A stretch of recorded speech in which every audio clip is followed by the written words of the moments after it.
sige. Okay po, umpisan po natin ating online selling. Unahin po natin yung bag po ni Ate B.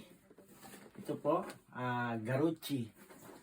Ipaki-screenshot lang po kung magustuhan po ninyo. Ito po ay 350 euro pero para po sa inyo 50 euro. Paki-screenshot po. Yan po. At susunod po natin ito nakabalot pa. Ralph Lauren. Parang ang bili niya dito ni Ate B is 300. Ibibigay ko na lang po sa inyo, screenshot lang po. Bigay ko na lang po sa inyo ng 20 euro. Screenshot. Sunod po natin ang Guess. Wala pa itong gas kasi Guess po ito. Ito ang bili niya dito, 250. Screenshot look lang kung sino may gusto.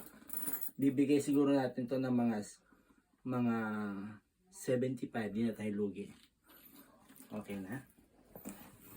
Screenshot lang po. Meron po tayong papa. Ito ang pinakamahal natin na bag. Ito. Ano bang tatak nito?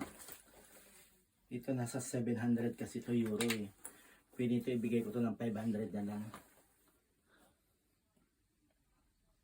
Hindi ko alam kung anong tatak nito. Kasi balat siya. Leather siya eh.